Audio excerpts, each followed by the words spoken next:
Nullington. Tasman Fighters CEO Mick Francis here at the Opetaia Squeo Open Media Workout. 3 days out, how are you enjoying the fight week? Yeah, mate, it's hectic. You know, it's good that we got this event out of the way. This is always one that everyone loves here in Pack Fair. So we've got a good crowd, good turnout. So yeah, mate, we're on our way.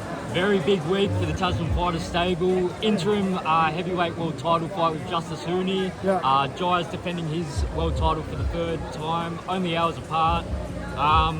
Each on different parts of the globe. How busy have you been the last couple of weeks, and how excited are you for the future of Tasman Fighters? Mate, flat out. Like it's a team effort though. You got to understand. It's like I love to take all the credit. You know, I've obviously got a team around me. It's only a very small team. Fran and Amanda and Matt Clark. But I've also got guys on the other side of the world helping out too. Matchroom's helping out a little bit. But a big call is Spencer Brown. Like Spencer Brown, he's a breath of fresh air. Like, mate, what he's done for boxing in a very short period of time is just nothing but amazing. You know, Spencer's the man behind Riyadh season, as we all know. But he's also the man behind Justice Huni fighting for a WBA interim world title over in Ipswich on Sunday. You know, Sunday our time anyway. So, mate, you know, boxing is about relationships. And mate, there's no better relationship than Spencer Brown. Yeah, you've been building the connections quite well actually. Justice will be fighting Fabio Wardley, well-tested Brit. He's been around, likes to go some rounds. For some reason, he actually gets better the more he gets hurt. What's Justice got to do to win this fight? Does he stay on the back foot, just work off the jab, or what do you think he's got to do? I think he doesn't know what to do until he gets out there. You know what I mean? Like, he's probably going to try and bully Justice. Obviously, he's going to have a hostile crowd. There's 25,000 screaming bloody big stadium Ipswich guys, you know, and yeah, I was at Ipswich there a couple of weeks ago for the presser, and yeah, it doesn't really hit you until you actually go to that venue and you look around. It was huge, you know what I mean, for a boxing event in a stadium such as Ipswich, mate. It's going to be massive. There's going to be 25,000 screaming fans going for Fabio Wardley. Mate, the nerves are going to get to both guys. So what is he going to do when he gets out there? I'm not sure, but you know. Number one, he's got to be smart. Okay, that's number one. He's got to be smart. He's fit. His fitness is fine. He's never been so fit. He's had excuses in the past, but this time his fitness is 100%. So he can do 20 rounds. So, mate, when he gets in the ring, he'll work it out. He's a very smart boxer. He's got good boxing IQ. So I hope he just stays out of trouble and doesn't get behind any of those big punches. But I don't think Fabio will touch him. I'm hoping Justice just boxes his ears off, goes the whole 12 rounds, shows that he can go 12 rounds. Shows that he's got the fitness, so that's what I'm hoping for. He just, you know, he stays out of trouble and puts on a boxing clinic. Now, he'll be the second ever Australian to even touch a heavyweight world title. What will be the next step, assuming he is successful this weekend? Look, win, lose or draw, yeah, it doesn't matter. Justice Huni still wins. Like, you know, he's had an opportunity to go over there and fight on a massive Queensbury card, Riyadh season, stadium fight, WBA interim world title, 5 weeks notice. You've got to remember, Justice was only 26 years old. Okay, he's a baby in the heavyweight division. Only 12-0 as well. 12-0, like 12. He's had 12 professional fights. You know, so, mate, I just don't understand how he can't win. So, it's a win-win situation, and not only for Justice Huni. If he goes and does what we think he can do, mate, Australian boxing is alive. So. I remember when Manny Pacquiao and Jeff Horn fought in Suncorp Stadium, what was that, 5-6 years ago? Mate, the next day there was 100 kids in every bloody boxing gym, okay? So it built boxing in this part of the world. Justice Huni and Jai Opetaia, they're doing exactly the same thing. Now, Jai's fighting a brawler in Claudio Squeo. What do you think what do you think of Squeo so far as an opponent, and how do you believe Jai will approach him in this fight? You know, a lot of people have written Squeo off. I'm not going to write anyone off. This is a world title fight, okay? This guy, I've been watching him in socials. He's been training his ass off. Like, he's a brawler. He's a come forward, knucklehead. Jai can come forward, but he loves that sort of stuff. Jai can box, Jai can bang, or Jai can, whatever it brings. Jai will set the pace.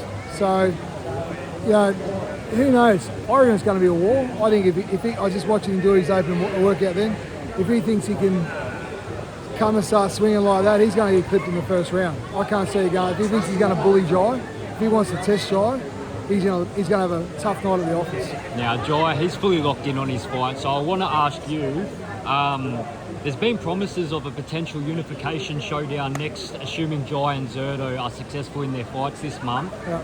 How likely is that to become a reality, and when do we reckon we'll see that happen?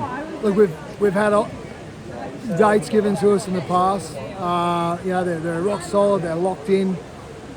Things change. Boxing changes. Like we might say one thing today, and tomorrow's a completely different thing. Look, it's on the tip of everyone's tongues. The fight will happen. I spoke to Spencer Brown yesterday about it. I said, mate, we've got to make this fight happen. It's got to happen this year.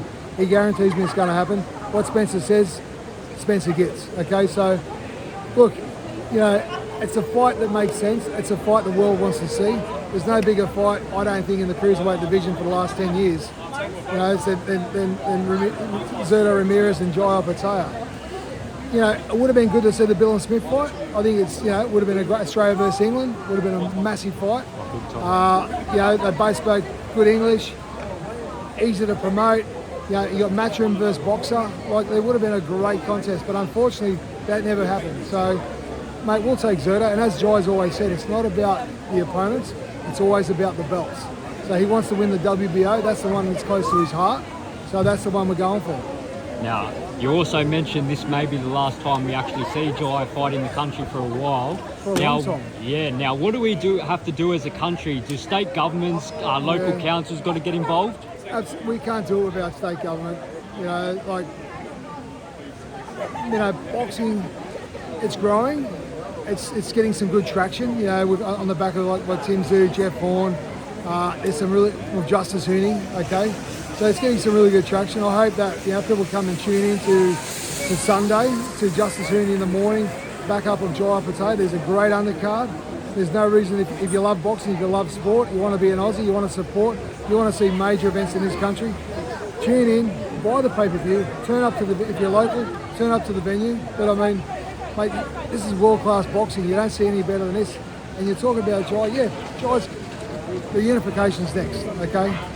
I don't know how we're going to do it, but we're going to do it, okay? I can't make promises, but we're going to do it. So once Jai unifies those titles, okay, I don't think we could generate enough money in this part of the world unless state government get behind to bring these major fights back in this country. If that's the case, mate, it's going to be Riyadh.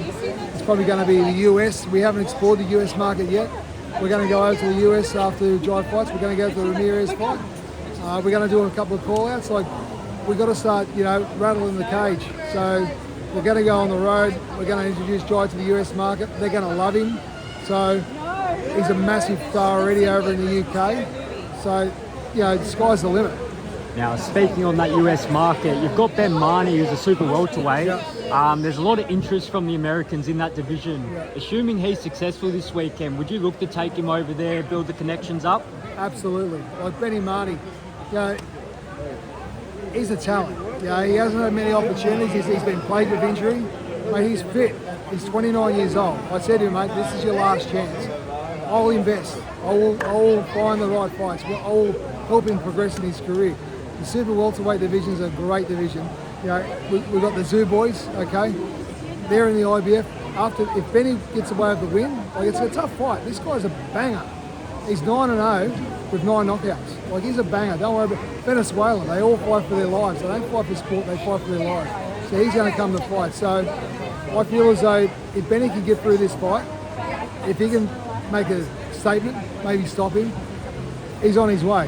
It's going to change his life. He's going to get ranked. He's going to go into the IBF rankings. He's going to go to probably number 20 in the world on BoxRec. He's 16-0, one draw. Mate, he's on his way. We need to get behind Benny Marnie as well, because Benny Marnie is a superstar. He's the Gold Coast favourite son. He's been here born and bred. We really need to get behind him and show him some love as well. Too easy. Thank you for your time, Mick.